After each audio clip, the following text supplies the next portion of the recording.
This video is for entertainment purpose only, so please don't take it seriously. Hello guys, Sunny Leone shooting का काम खत्म करके Sunny Leone बस टहलने ही आई थी। कितनी देर में चार वहाँ आ जाते हैं और सनी लियोनी से कहने लगते हैं कि सबको दिया हमको नहीं दिया है। और बस इतना बोलने के बाद वो गाना गाने लगता है और कचकचाहटिया पीएलएम सनी लियोनी की ओर बढ़ना चालू कर देता है और पहुंचते अपना सलेंसर छुआ देता है। और फिर सनी लियोनी कहती हैं कि कुछ नहीं होगा बेटा, कुछ नहीं। और पीछे से सस्ता जॉनी सिंस भी अपने प्रयास में लगा होता है। ये देना आठ भात खाओगे मेरा? आतंक का दूसरा नाम बाबू भाई। क्योंकि मैं सनी लियोनी का बहुत बड़ा फैन हूँ तो मैंने उसकी इज्जत बचाने का जिम्मा थामा और हीरो की तरह एंट्री ली और पहले अपना मुंह छुपा लिया ताकि बाद में फेस रिवील करके उसे पटा सकूं। मैं घर से ही एक रस्सी लेके आया था तो मैंने तुरंत वो रस्सी निकाली और सनी लियोनी की तरफ फेंक दी। लेकिन मैं थोड़ा सा लेट हो गया था तो इतनी देर में लियोन के ऊपर शिलाजीत का असर चढ़ जाता है तो मेरी रस्सी न पकड़ के अपनी आशिक की तरफ देखती हैं और बोलती हैं।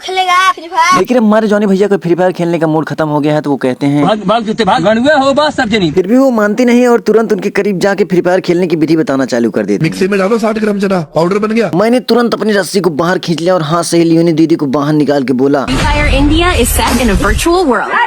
और इस तरह से मैंने अपने जॉनी भैया की इज्जत बचाई। ठीक है, समझ गया। इज्जत बचाने के बाद मैं घर की तरफ निकला ही था कि इतनी देर में मेरे दो एजेंट पोता प्रसाद और खैनी प्रसाद वहाँ आ जाते हैं और मुझसे पूछते हैं खाइए। मैं मामले की गंभीरता को पूरी तरह समझ चुका था तो मैंने कहा मैं खैनी नहीं खाऊंगा उसकी जगह जूस पिला दो मौसम्बी का। फिर वो बताने लगे कि इतने बड़े बड़े आतंकवादियों ने हमारे उस अड्डे पे हमला कर दिया है और गोली चला रहे हैं। वारदात के स्थल पे पहुंचते ही मैंने देखा कि मेरा एक साथी दुश्मन की गोली से घायल हो गया था और वहीं गोल गोल नाच रहा था तो मैंने बोला अरे यार कुछ बोल रहे। और फिर वो बताने लगा अपने साथी की इस तरह की हालत देख के मुझे बहुत तेज का गुस्सा आया तो मैंने कसम खाई कि उनका महतारी का टिंगा फाड़ दे। क्योंकि मेरी गांड बहुत फटती है इसी वजह से मैंने पहले अपनी बुलेट प्रूफ चड्डी पहन ली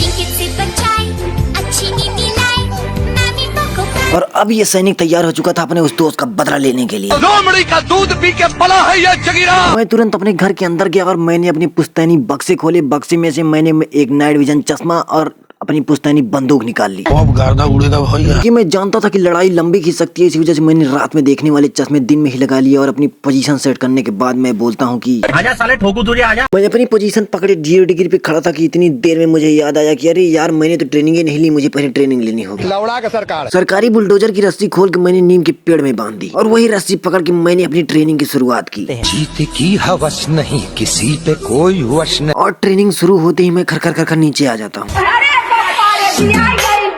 मेरी लटकने वाली चीजें सारी उछल के मेरी आंखों में आ गई थी तो मुझे फिर से नाइट गर्ल्स चश्मे लगाने पड़े और मैं अब समझ गया था कि मुझे अब मेरी एनर्जी ड्रिंक की जरूरत है। ये अभी ट्रेलर है। मैंने अपने घर का सारा कूड़ कबाड़ा उठाया और उसे बेचने निकल गया।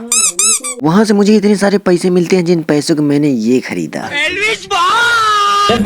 इससे पहले कि मैं अपनी पूरी बोतल खत्म कर पाता मेरा साथी भी वहाँ पे आ गया तो मैंने आधी बोतल उसकी गिलास में डाल दी और आधी बोतल अपनी गिलास में डाल ली और फिर हमने चेस करके उसको पीना चालू किया। बोल जा बब्बा की। एनर्जी ड्रिंक पीने के बाद मेरे अंदर इतनी ताकत आ गई थी कि मैंने बंदूक फेंक के सीधा गदा उठा लिया और उस गधे के साथ मैं दुश्मन की ओर बढ़ गया।